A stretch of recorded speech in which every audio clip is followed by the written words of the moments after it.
ಈ ಮನೆಯಲ್ಲಿ ಇರಲು ಅರ್ಹತೆ ಇಲ್ಲದ ಕಳಪೆ ಸದಸ್ಯನನ್ನು ಆರಿಸಬೇಕು. ಮಂಜು ಅವರು, ನಾ ಮಾಡಿದ್ದೆ ಸರಿ ಮನ್ಯಾಗ, ನೀವು ಬೇರೆಯವ್ರು ಮಾಡಿದ್ದು ತಪ್ಪು. ಆ ಕಲ್ಪನೆಯಲ್ಲಿ ಮಂಜಣ್ಣ ಕಾಕ ನಾನೆಲ್ಲೂ ಕೇಳಿಸ್ಕೊಂಡಿಲ್ಲ. ಯಾಕಂದ್ರೆ ಮಂಜಣ್ಣನ ತಪ್ಪುಗಳನ್ನ ಸರಿ ಮಾಡೋಳು ನಾನೇ. ಗೆಳೆಯ ಇರ್ಲಿಲ್ಲ ಅಂದ್ರೆ ಇಲ್ಲಿ ಮಟ್ಟ ಬರಲಿಕ್ಕೆ ಸಾಧ್ಯನೇ ಇದ್ದಿದ್ದಿಲ್ಲ. ಬಿಗ್ ಬಾಸ್ ಮನೆಯಲ್ಲಿ 2 ತಂಡಗಳು ಅಂದ್ರೆ ಚಾನೆಲ್ಗಳ ನಡುವೆ ಕಾಂಪಿಟೇಷನ್ ಜೋರಾಗಿದೆ. ಯಾರಪ್ಪ ಜಿಯೋ ಸಿನಿಮಾದಲ್ಲಿ ಹೆಚ್ಚು ಓಟ್ಸ್ ಗಳನ್ನ ಪಡೆದುಕೊಳ್ತಾರೆ ಎಂಬ ಕುತೂಹಲ ಎಲ್ಲರಲ್ಲೂ ಮನೆ ಮಾಡಿದೆ. ಈ ನಡುವೆ ಬಿಗ್ ಬಾಸ್ ಟಾಸ್ಕ್ ಗಳನ್ನ ನೀಡಿದ್ರು. ಟಾಸ್ಕ್ ಗಳನ್ನ ಕೂಡ 2 ತಂಡಗಳು ಅದ್ಭುತವಾಗಿ ಪರ್ಫಾರ್ಮ್ ಮಾಡಿದ್ರು. ಮೊದಲನೇದಾಗಿ 2 ತಂಡಗಳಿಂದನೂ ಕೂಡ ಒಬ್ಬೊಬ್ಬ ಕಳಪೆಯನ್ನ ಆಯ್ಕೆ ಮಾಡಬೇಕು. ಜೊತೆಗೆ ಅವರ ಪರವಾಗಿ ಮಾತನಾಡೋದಕ್ಕೆ ಅವರ ತಂಡದಿಂದ ಮತ್ತೊಬ್ಬ ವ್ಯಕ್ತಿಯನ್ನ ಆಯ್ಕೆ ಮಾಡಬೇಕು ಅಂತ ಇರುತ್ತೆ.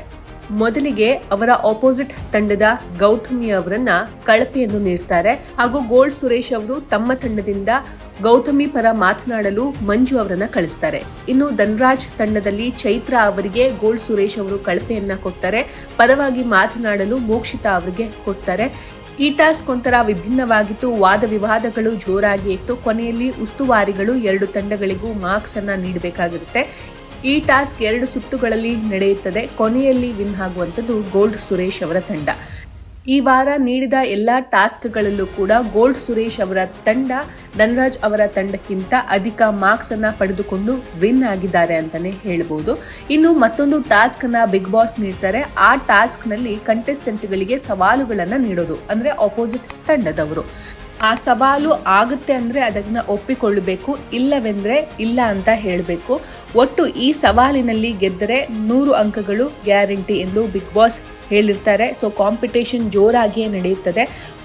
ಮೊದಲಿಗೆ ಗೋಲ್ಡ್ ಸುರೇಶ್ ತಂಡದಿಂದ ಮಂಜು ಅವರು ಧನ್ರಾಜ್ ಅವರ ತಂಡದ ರಜತ್ ರಾಜ್ ಅವರಿಗೆ ಕೂದಲನ್ನ ತೆಗಿಬೇಕು, ಅಂದ್ರೆ ತಲೆ ಬೋಳಿಸಬೇಕು ಎಂದು ಸವಾಲನ್ನ ನೀಡ್ತಾರೆ. ಇದಕ್ಕೆ ರಜತ್ ಅವರು ಒಪ್ಪಿಕೊಂಡು ತಲೆಯನ್ನ ಬೋಳಿಸಿಕೊಳ್ತಾರೆ. ಹಾಗೂ ಮುಂದಿನ ಸವಾಲನ್ನ ಧನರಾಜ್ ಅವರ ತಂಡದವರು ಮಂಜು ಅವರ ತಂಡದ ಐಶ್ವರ್ಯ ಅವರಿಗೆ ನೀಡ್ತಾರೆ. 3 ಹಾಗಲಕಾಯಿ ಹಾಗೂ ಮೆಣಸಿನಕಾಯಿಯನ್ನ ತಿನ್ನಬೇಕು ಅಂತ ಹೇಳಿದಾಗ ಈ ಸವಾಲಿನಲ್ಲಿ ಐಶ್ವರ್ಯ ಅವರು ತಿನ್ನೋದಿಕ್ ಆಗದೆ ಸೋಲ್ತಾರೆ.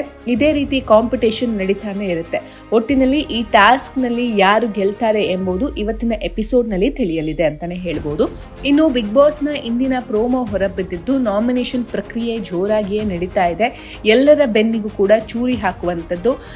ಯಾರ ಬೆನ್ನಿನಲ್ಲಿ ಜಾಸ್ತಿ ಚೂರಿ ಇರುತ್ತದೋ ಅವರು ನಾಮಿನೇಟ್ ಆಗ್ತಾರೆ ಎಂದರ್ಥ.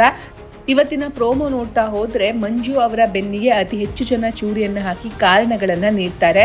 ಆದ್ರೆ ಮಂಜು ಅವರ ತಂಡದಲ್ಲೇ ಇದ್ದುಕೊಂಡು ಐಶ್ವರ್ಯ ಅವರು ಮಂಜು ಅವರ ಬೆನ್ನಿಗೆ ಚೂರಿಯನ್ನ ಹಾಕಿ ಕಾರಣಗಳನ್ನ ಹೇಳ್ತಾರೆ. ಇದೇ ವಿಚಾರವಾಗಿ ಅವರಿಬ್ಬರ ನಡುವೆ ವಾದ ವಿವಾದಗಳು ನಡೆಯುತ್ತೆ. ಒಟ್ಟಿನಲ್ಲಿ ಇವತ್ತಿನ ಎಪಿಸೋಡ್ನಲ್ಲಿ ಯಾರು ಮನೆಯಿಂದ ಹೊರ ಹೋಗಲು ನಾಮಿನೇಟ್ ಆಗ್ತಾರೆ ಎಂಬುದನ್ನ ಕಾದು ನೋಡಬೇಕಾಗಿದೆ.